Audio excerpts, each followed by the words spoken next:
Take control of the numbers and supercharge your small business with Xero. That's Xero. With our easy-to-use accounting software with automation and reporting features, you'll spend less time on manual tasks and more time understanding how your business is doing. 87% of surveyed U.S. customers agree Xero helps improve financial visibility. Search Xero with an X or visit xero.com/ACAST to start your 30-day free trial. Conditions apply. Thank you for calling the Bombas Comfort Line. Bombas make socks, slippers, tees, and underwear made with the highest quality materials. Press 1 for comfort, 2 for style, 3 for donation. You chose style. Bombas has styles for whatever you enjoy. You can run in Bombas, lounge in Bombas, dress them up, dress them down, but always give back in Bombas. Because with every item purchased, another is donated. Bombas, comfort worth calling for. Go to bombas.com/audio and use code AUDIO for 20% off your first purchase. That's BOMBAS.com and use code AUDIO. This podcast is proudly sponsored by Buds and Beads Sparkling and Loose Leaf Teas. The kettle's boiled, Vic. Great. Perfect timing. Just a dash of milk for me, please, mate. Here you go. Shall we get started then?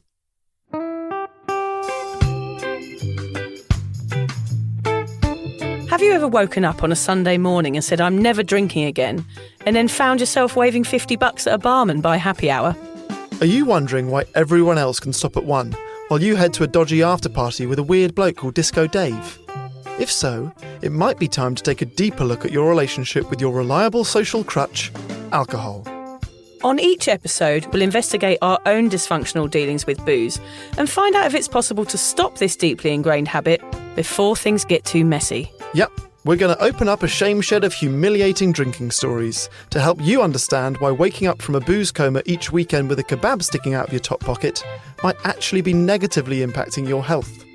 Hamish and I are here to delve into what it's like being sober, an unwanted warts and all look into why giving up those cheeky pints or putting down those mummy wines will make you feel happier, help your anxiety and mental health, and turn you into the most sparkly, authentic version of you.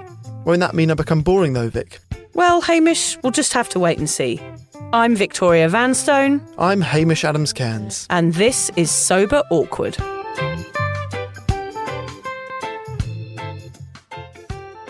Have you ever done something that you'd expected would make you feel one way, only to find out you were way off the mark, Vic? Yeah, I did acid once. Talk to me about it. It was one of those things when I was about 14. I thought, oh, that'll be fun. And ended up on some mind-expanding trip in which a wolf destroyed my brain. Wow. Yeah. What was the environment? Where were you? Oh, it's just me and my mate standing on a bridge buying some drugs off some young dodgy bloke, thinking it would be really funny, and then just going on this escapade for hours on end, like 24 hours, and being really unwell and it not being pleasant. And every time I closed my eyes, there was a wolf growling at me. How did you do 24 hours at 14? What do you have to we go were home? in my bedroom. Yeah, we were in my bedroom, and I thought my bedroom was a floating vortex. Wow. And my parents were downstairs in the lounge. And they never got wind? No, of course not. No, I was very good at hiding all those sorts of things. Yeah, so that was not great. No. I thought that was going to go well. It didn't. The other thing I tried recently that I thought was going to go well was wakeboarding. Oh, yeah, to impress your son. Yeah. And? Awful, thought my arms were going to fall off. Oh, no. You're going to do it for a year and then surprise him. Yeah, once was enough, never Oh. again. Sex with strangers, Hamish. Mm-hmm. Used to try that more than once. Sure. To see if it could get any better. And it didn't. No, it never got any better. I just had to deal with crabs and some unexplained chaffing. It left a sort of emptiness inside me. Right. Yeah. Good answer. Good 3-prong answer. Yeah. 3 prongs. There you Yeah. go. What about you? Losing virginity. Oh, here we go. Yeah. We haven't held back on these, have we? Well, I remember like that happening and then be like, is that it? Is that the thing that everyone talks about being the best thing ever? But I actually think I had more sex with the gap between her leg and the bench than I did with her. I think that's what happened. I think the second time I had sex, it was like, It might have been the gap in damn. your own leg. Do you reckon? Just flipped it round. Got it stuck between your thighs. Yeah. But I also think all the adult things, like owning a home, having a job, becoming a parent, getting married, they all feel like they're going to be huge, like things like my life was different before and after them. But I still feel like a kid doing adult life. rather than like, then you do the adult things and now you're a certified adult from now on. I don't feel like that at all. That's weird, isn't it? Yeah, you think big things are going to happen, and then when they do happen, it's kind of a bit like tumbleweed. Yeah. Yeah. You don't change, just the thing that happened to you happened. Yeah. It's a really bad way of saying it. Where are we going, Nissan? Where are we going Where with we're this? going is, I want to talk about that feeling of expecting one thing only for it to feel a different way with regards to sobriety and giving up alcohol. Please don't tell me you've written a whole episode about the loss of your virginity. No, you basically got the bullet point version of my virginity That's story there. That's all I more need. than enough. Yeah. No, I'm talking to people who may have just given up alcohol for a 30-day challenge or a year or maybe longer and expected their whole worlds to change, only to be disappointed with the results. Yeah, I feel like this is a trap that a lot of people fall into. They give up alcohol, which in many ways is the tip of the iceberg, and expect this to cure everything that lurks below the surface, the root of what drove them to overdrink in the first place. Not only does this feeling of disappointment drive many people to drink again, but it leaves them feeling like they're truly broken. I gave up alcohol and I still feel awful. What's wrong with me? The truth is, there is more to work on than simply giving up alcohol. Much more work, in fact. And this should not be seen as unmotivating or a hill too tall to climb. This is where the real rewards lie. The obvious place to start this episode is to explore our own experiences of why we really drank. For almost all of us, this will be down to a combination of reasons. But if you are considering going sober or still in the early stages, sitting down and thinking about this question is going to be a worthwhile exercise. If this isn't something you've done before, I'd actually recommend taking a moment after this episode with a pen and paper to write down your list. Vic and I will share ours now, and I'm sure some of our reasons might mirror yours. So Vic, you're going to get started. Why did you really drink? Well, I started this list, Hamish, and I could have gone on all day. Yeah. I had to cut it off at a point because I would have just been talking for an hour. Right. There were so many reasons. Of course, everyone drank around me growing up. It felt like it wasn't an option not to. It came along at the perfect time. I was unsure of myself with boys. I had no idea of what career I wanted, and I wanted to rebel. I was a perfect candidate for booze. It filled a void of a lost friendship. I was bored. I'm from a small village on the Thames, Hamish. It was either drink or Morris dancing classes or young farmers or ballet or tennis. There wasn't anything else I was interested in, so drinking was the more fun option there. I liked being the instigator of something. I liked being good at something. And I had the key to the drinks cabinet, which gave me a power over my mates. Like there was booze in the house and my mates' parents didn't have booze cupboards like we did. Sure. So that key gave me an absolute power over friendships because I had the power to entertain everybody just at the twist of a key. And it was one thing I was so good at. I learned from a young age that people wanted to have fun with me because I knew how to drink and I had access to it. It allowed me to fit in. There were so many things I could keep going. Booze was coming at me from every direction and I didn't really feel I had a choice. I was like bullseye, Hamish, a drinking target when I was just a twinkle in my dad's eye. Yeah. What about you? I guess for me that main one again was the fact that everyone else was doing it. If I really honestly look back at myself then as a teenager or my early teens or my early 20s, I don't think I was truly confident enough to stand out from the crowd and not drink. I think I wanted to fit in and be cool more than I wanted to not drink. That's not always an easy thing to admit, but I think that's probably at the crux of it for a lot of us. I wasn't a particularly reckless character, and I think I found some freedom in acting as if I was with the use of alcohol every now and then. So I sort of felt like I could put on this, like, way fuck it hat when I was drinking, which truthfully wasn't what I was like. So it felt kind of liberating to pretend to be that person a bit. I took some time to think about uni when I was writing this. Okay, I think a lot of people ramp up their drinking and drug use when they get to uni. And I think it struck me that at school, I found it easy to be a kind of big fish in a small pond. Because at school I was in the first team of sports, I was the head of house, I was a school prefect, I had a girlfriend, I was kind of popular. No, because I had a girlfriend, so I'm not a geek. Cool. Yeah. Hey, Hame's got a girlfriend. But then you go to uni and you are very much a small fish in a huge pond. And I think because of that, like the way that we make friends is to party. And the way you party is drinking drugs. So I think maybe there's something in that we're all like searching for identity and desperate to make friends because we're no one now that we've gone to uni, that booze is like the easiest way to do it. It's the easiest way to fit in. It's I party. People like people that party. Drink is a part of that. But yeah, we talked about last week about that whole "I'll sleep when I'm dead." Yeah, that came up a lot at uni. Yeah, it was almost a trigger. You said that. I was like, oh, I hate people that say that. It's a bit like that Party Girl episode that we did, isn't it? We're talking about identity and reputation, and you create this persona for yourself, and in the end, you can't get rid of it. Yeah. And I think really at the root of a lot of people's drinking, whether or not you know it or not, or who've in a place where you can admit it or not, is this sense of an insecurity. This idea that I'm more fun after a drink, I'm funnier, I'm more comfortable chatting up people of the opposite sex, I dance better. Basically, I am better after a drink. I am not quite enough as a sober person. I think really that is probably at the core of a lot of people's drinking, and more so than I would like to admit it, it was probably at the core of mine.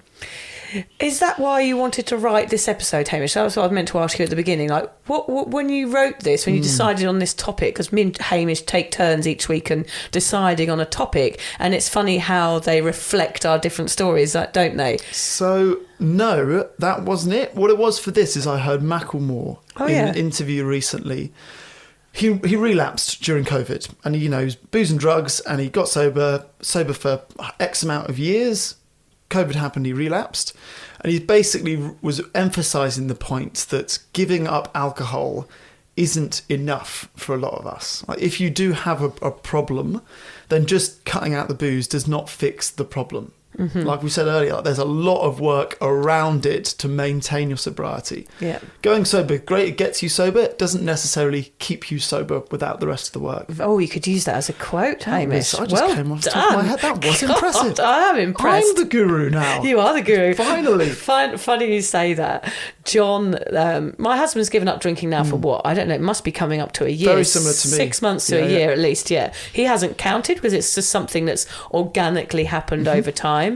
And he's having these little moments of wisdom throughout the day. He'll suddenly say something and I'll be like, oh, he's getting it now. Okay. And like he's kind of learning on the go about what sobriety is, and it's just really interesting to see him learning and changing his attitude towards alcohol, and everything that we're talking about here is happening to him at the same time. And it's so nice to watch his realizations in real time. It's like watching myself 5 years ago, and yeah, God bless him, he's right into it now. Have you got any wisdom of his that you can share? No, I would never pretend that he's got more wisdom than me. Of course. It's never You're going to modest happen. like that. He's better at doing the washing than I am, that's for sure. That's as good as he's getting. But when it comes to sober, I will always be the queen.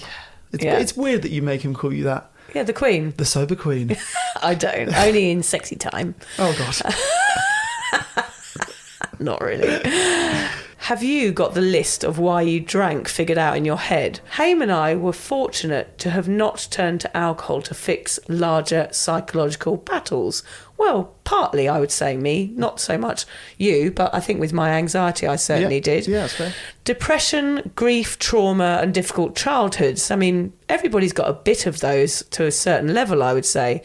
There are countless routes that might have led you to developing an unhealthy relationship with alcohol. Whatever led you here, to the point where you were over drinking, to this exact moment, even when you're listening to a sobriety podcast, possibly for entertainment or to look for answers and shared experience through a community of like-minded people, it's important to be able to trace it all back to your precise reason for drinking. Write them down.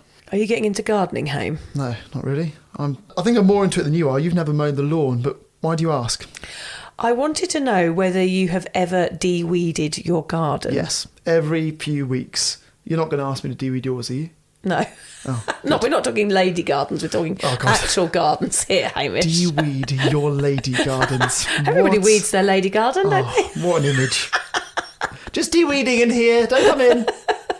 The real reason is slightly drawn out, but I think a well-meaning metaphor. Okay, go on. Why do you think you de-weed every few weeks? Because often I just pull up the visible bit of the weed and not the whole root. Oh, hang on. Yes, here we go. Look, you're loving this, aren't you? No, this is good. Go on. I'm more than just a pretty face, Hamish. So basically, guys, you've got to pull up the root of the weed in order for it to not come back 2 weeks later. That's the genius. Yeah. You probably figured it out before. I just have to spell it out. I'm still confused. You're still confused. I feel like I have to spell it out to people like Vic, who are still slowly. The mind is what's it? The clogs in the mind are slowly. The clogs? Is it clogs? The Dutch clogs? What is it? Or the. Oh, here we go. Yeah, not the one cogs. of these. The Rapunzel! Rapunzel. What's her name? Her name is forever. Rapunzel, and it's cogs, not clogs. Although Rapunzel may have worn clogs at some point. No, it's too meta. You've lost me. Yeah, so what you're saying is, Hamish, we need to look within deeper to get to the root of the problem. That's it. Okay. A lot of us will write the list of reasons we overdrank and do some simple maths in our head. We go, okay, all of these reasons led me to drink, so I give up alcohol, then all of these problems go away, right? Wrong.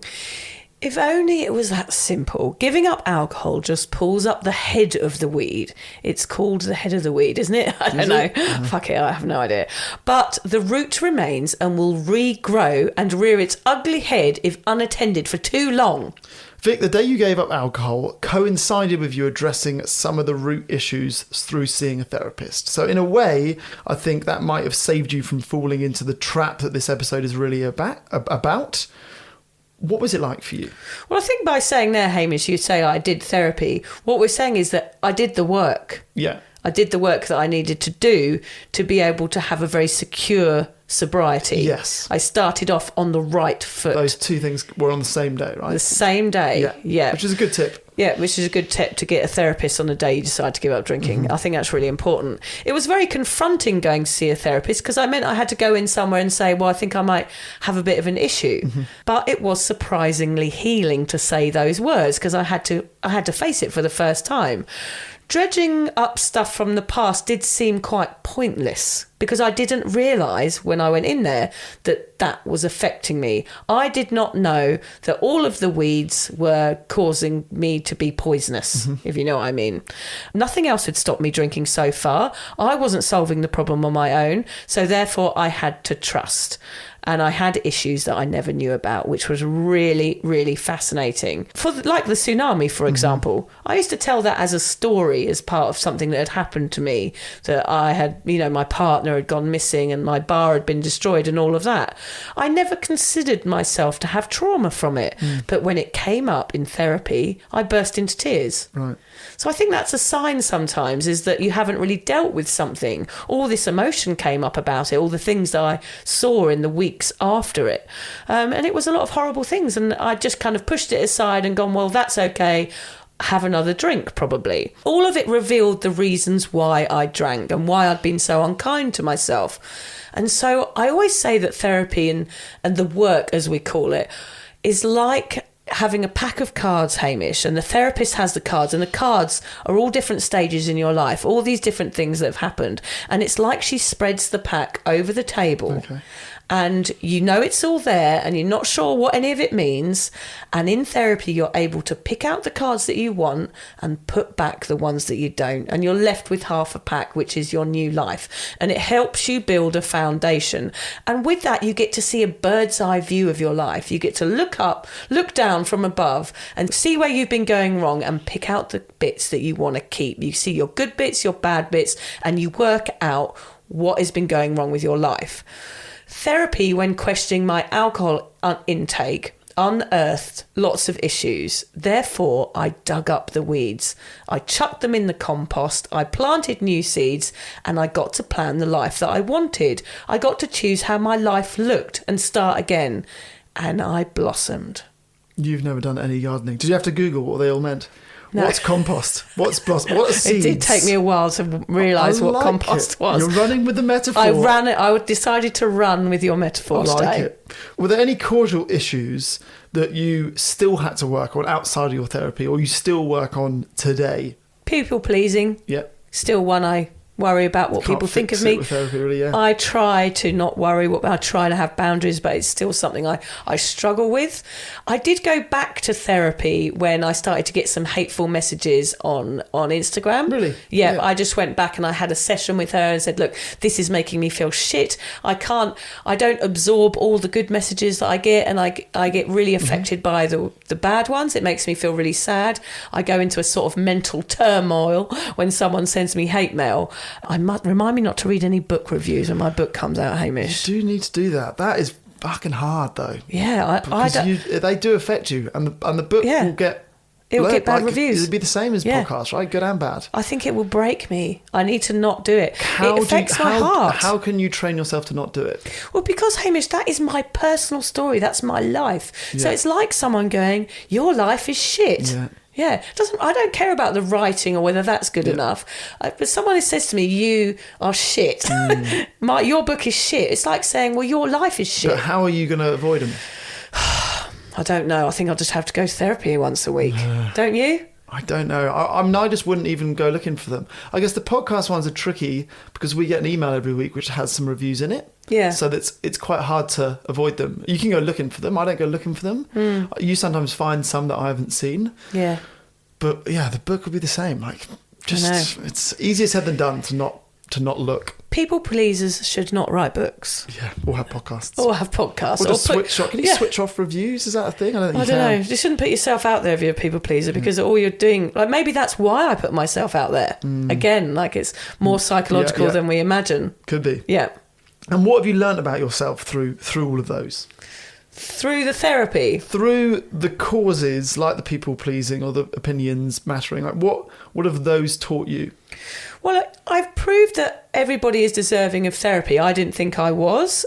And having to struggle through things and not be able to solve them myself has led me to seek out other support, which I think is always an important message on this podcast, and that no problem is too small for help. I felt like insecure going into anything because I felt, I'm just a silly old mum with a silly little drinking habit and I'm not worthy. And I also learned through all of this that anybody can evolve. Like, I felt like me giving up drinking was evolving and growing and blossoming, as you say. And I feel like anyone can do that. And you get so stuck in a rut and feeling like you've got sober and then nothing else is going to happen isn't actually true. Whereas you do evolve throughout this whole process, no matter where you sit. Even if you're a year or 2 years, there's still evolving happening. And I didn't know that humans could evolve. I thought the cavemen had already done all that for us. And that people can change and grow and live a life they never expected. I never expected to be a house plant. Well, yeah, I guess that goes without saying. And nor had I. A writer. And yet here we are, two houseplants recording a podcast. We'll do a shot of the two houseplants. I never expected to be a houseplant. That would be the title of this podcast episode, I reckon.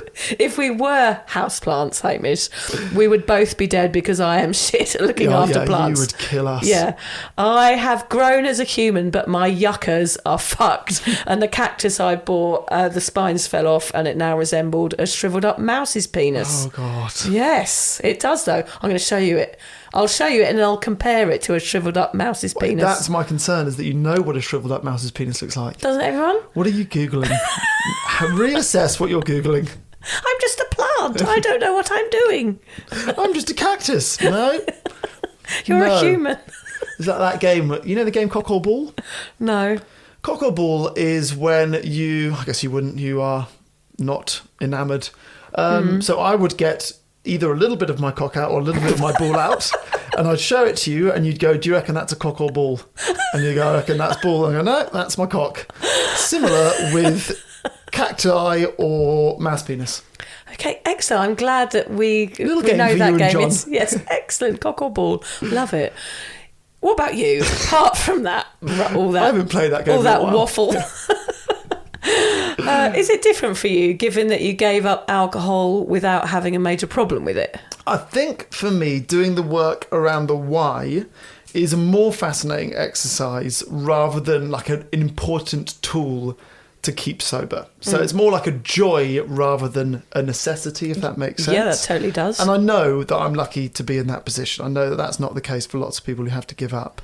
I think really, when you boil it all down, sobriety is a great way of proving to yourself that you are enough. I found out that I'm still an extrovert without alcohol. I still love dancing and going out, even if it is a little more awkward than it was before.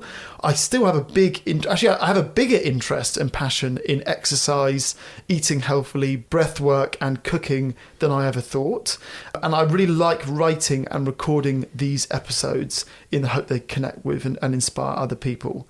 I think at the same time it's important to address some of the sobering realities. Pardon. Well done. What? Is there a pun there?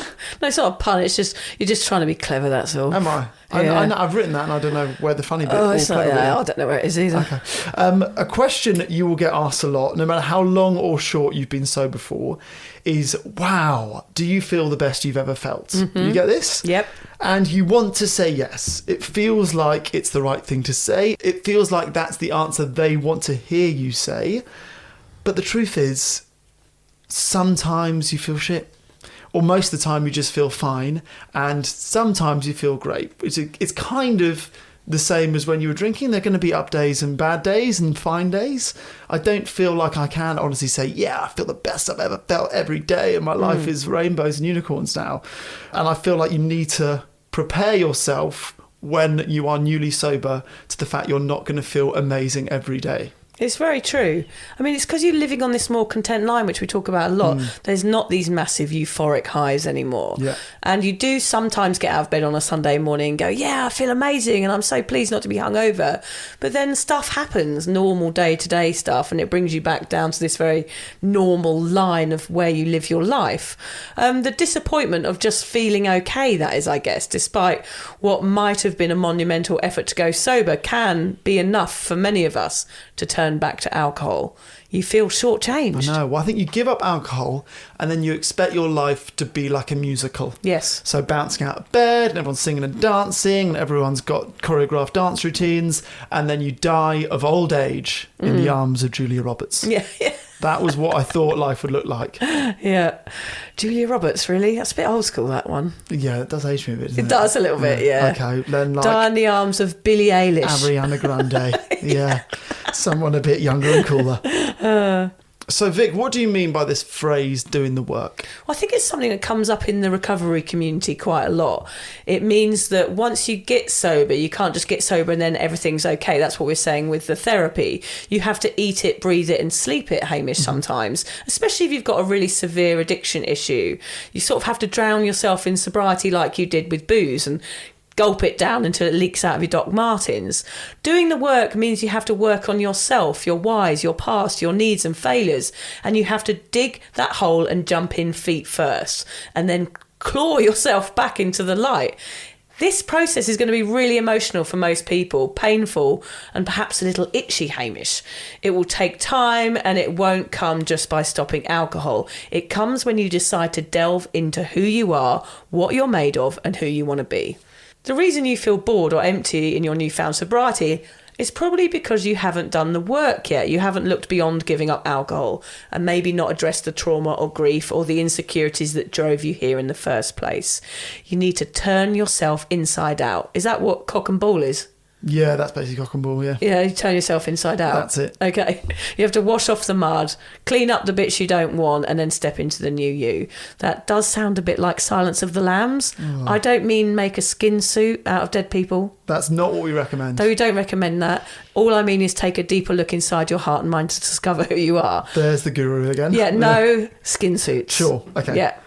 It's for this reason that we recommend that anyone that gives up alcohol for any amount of time do a combination of a few of the following. Of course, therapy helps you unravel. Could be a beach walk or a Zoom meeting. Doesn't matter how you interpret that term therapy, but whatever works for you. Have a look at doing some kind of sobriety course, whether or not it's AA or a sort of guided 30-day challenge. There's loads of help up there, paid and unpaid, for you to find. Yep, go and join our cuppa community. As always, we're going to recommend that. There's loads of lovely people on there. Read some Quit Lit. Yeah. Vic, and then, we're going to be pushing your book yeah, so yeah, hard we are next going to year. be pushing it big time.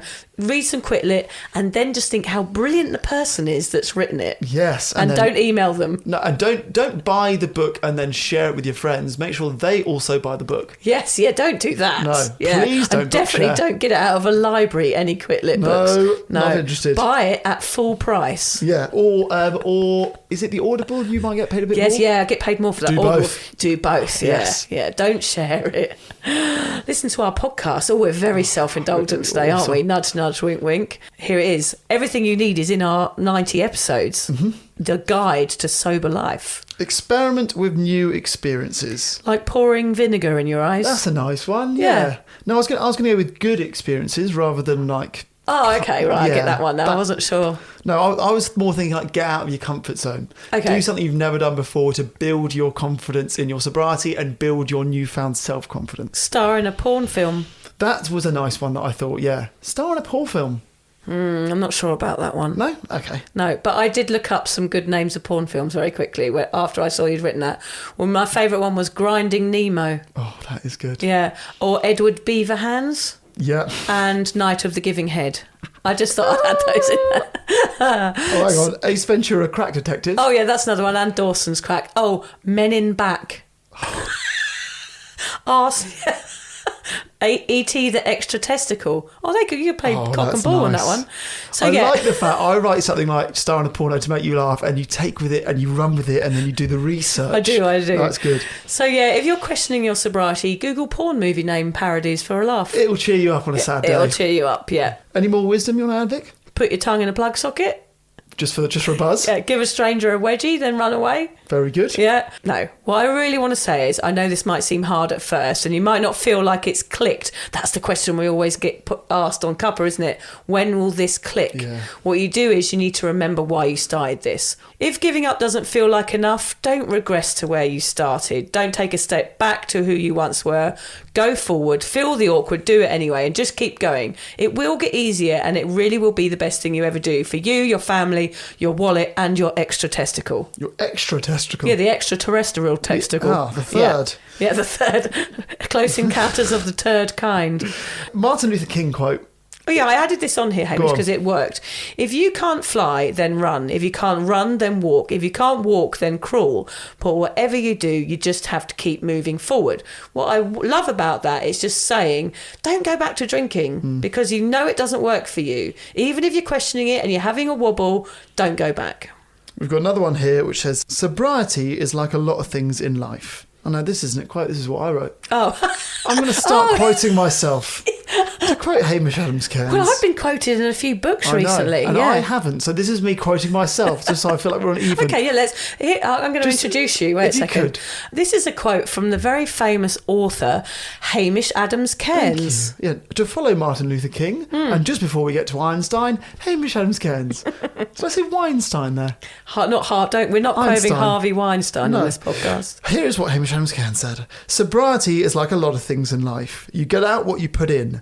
By really doing the work, maybe one or two or even all of the things we just listed, not only will you find your sobriety more rewarding and longer lasting, you will begin the process of self-improvement. Oh, actually, you sound quite good. I feel like it was too long, actually. No, I liked it. Okay. It was more like a section of your book that you've written. Okay, good. One day. Thank you. In the future. You're going to buy the book. You'll be the only person that buys my book. Yeah, I will be. If you can understand yourself more, love that person and heal some of the wounds that led you here in the first place, that is where you will find the real gold. Who wrote that? Is that you as well? That was me. Yeah. God, you're so clever now. I am. Yeah. Okay, Arthur Golden. Let's really get to someone that knows what they're talking about. Adversity is like a strong wind. It tears away from us all but the things that cannot be torn, so that we see ourselves as we really are. Oh, excellent. I love that one. Disappointing affirmation. You're doing the best that you can, which is pretty fucking sad. Yeah. I actually love that episode, Hamish, because I do think a lot of people in sobriety get to a point. In fact, we had someone on Cuppa do it recently where they were like, guys, I'm going back in. They decided that they'd done 2 years of drinking and they were going to go and give it a go again. And I was like, oh, right. Okay. I had to say sort of good luck. I wasn't going to say, don't do it, because everybody's got their own journey with Sure. this, but I was so concerned, and I was so pleased a week later where he wrote back and just said, I've had a think about it, I've had a few sleeps on it, and I remembered why I started this in the first place, and it was because alcohol wasn't working for me anymore. And he was getting sucked in by everything, by his environment and culture, and was getting sucked back in, but he put his foot down and just knew that he'd done the work and it was time to just keep going at what he was doing. Well, I think it's important to say, depending on where you are on that scale of drinking, giving up alcohol might be the easy bit for you, and doing the work could be really the challenging, confronting, oh my God, I need to revisit a childhood trauma.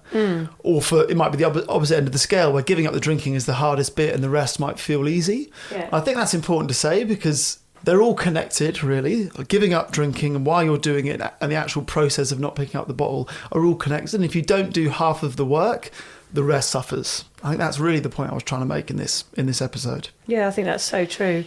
Oh, I loved it, Hamish. I think it's a really good point to make. And just to let you know that things do get easier. The longer you stay, the longer you stick at it, it will get easier. Do you fancy a game of Fanny and Arsehole? Oh, God. Do you know what? I thought about that about 10 minutes ago. And I've been trying to hold it in because I was so pleased. My nice. Female cock and ball game. Because cock and ball is only for the male listeners. Yeah, that's why I'm inventing a new one. Fanny or arsehole? Fanny or arsehole, yeah. How do you... Because what I do... I'll show you. Don't, please. Because I sort of squeeze the cock and ball over the top of the trouser. Wait a second. How do you squeeze a bit of arsehole over the top of a trouser? I think we'd better leave, hadn't we? This episode needs to end. I'll show you how you get a bit of arsehole out of the trouser. Oh, our intellectual podcast reigns again, Hamish. Thanks for listening, everybody. If you're questioning your relationship with booze, you're struggling to moderate, or your hangovers are causing anxiety, it might be time to reach out for some support. Yeah, just talk to a mate about how you're feeling, contact a local doctor, find an AA or sobriety group. Vic's got one. Yeah, just head to www.cuppa.community. Remember, if you're questioning yourself, it might be time to seek support. Even though this journey can be awkward, it is definitely worth it. And if you've enjoyed the Sober Awkward podcast, don't forget to review it, rate it, and share it with your mates. Do they have to share it with their mates? Yeah, of course they do. I'm not doing this for nothing, Hamish. Bloody hell. How do they share it? I don't know, just write it on the document.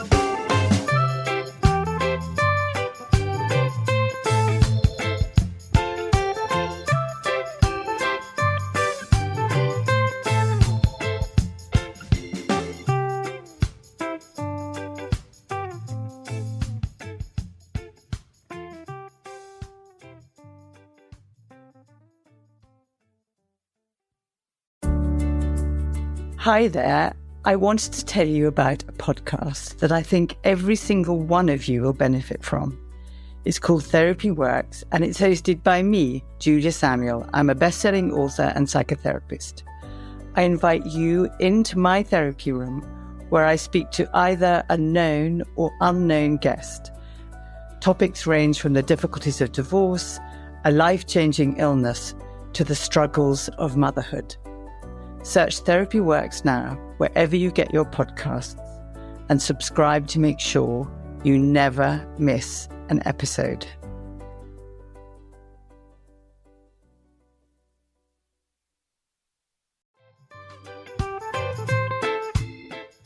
Vic, so do you fancy coming on a sober holiday? Don't worry, we're not talking about some corporate wellness retreat with cucumber water and enforced eye contact. No, this is a sober awkward retreat. 8 days of sun, sweat, laughter, and absolutely no hangovers.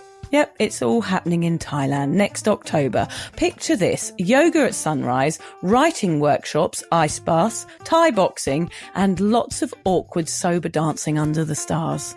It's a proper holiday with proper weirdos. Our kind of people. Yeah. You'll meet legends who've also given the booze a boot and want to have fun without feeling like a social reject. Come solo or grab a mate. Bring your awkward, bring your sun cream. No pressure, no judgment, just a big, warm, sober hug in paradise.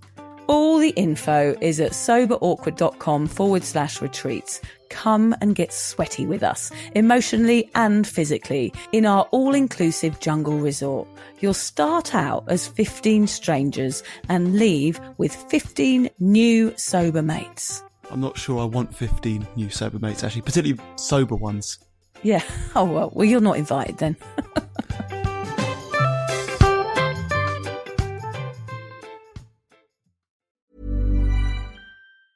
From holiday hosting to unforgettable gifts, Omaha Steaks delivers the world's best steak experience. Gift family and friends USDA-certified tender steaks, juicy burgers, cozy and convenient comfort meals, and so much more. Save big on gourmet gifts and more holiday favorites with Omaha Steaks. Visit omahasteaks.com for 50% off site-wide during their Sizzle All the Way sale. And for an extra $35 off, use promo code HOLIDAY at checkout. Terms apply. See site for details. That's omahasteaks.com, code HOLIDAY.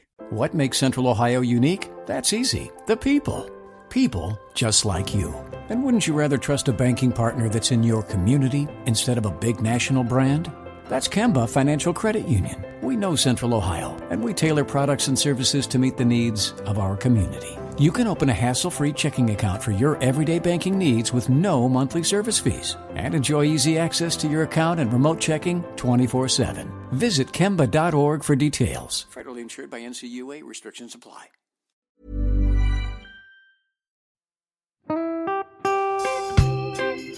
So, as you probably know, my comedy memoir, 1,000 Wasted Sundays, is officially out. All my magnificent fuck-uppery in one awkward hit. If you'd like to get your hands on a copy, it's now available from all good bookstores. We always say all good bookstores, don't we? Yeah. Are there bad No, bookstores? probably ones with moody sellers. Oh, yeah, really Yeah. depressed librarian folk. Yes, Okay, yeah. So there are probably some, but we're only storing it in the good ones. It's only made it into the goodies.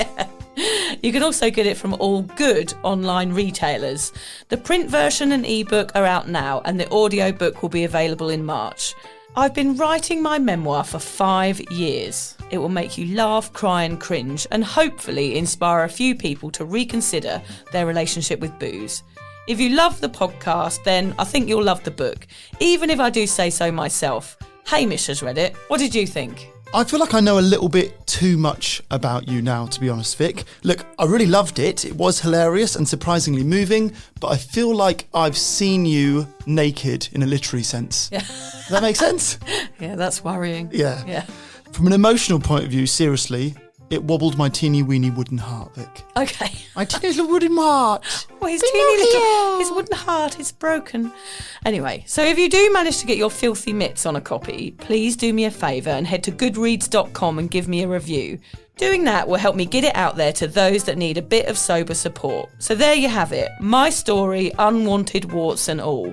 Come and get awkward with me. Not to be too demanding or anything, but seriously, go and buy it Yeah, now. go and buy it. Go and buy it right now. Yeah, don't just tell your friends, buy it, and then buy your friends one or two. Yeah, don't give them a copy. Buy it, yeah. And you know what? Don't be careful where you store it. If you lose it, you can always buy another 5. Buy another one. Yeah.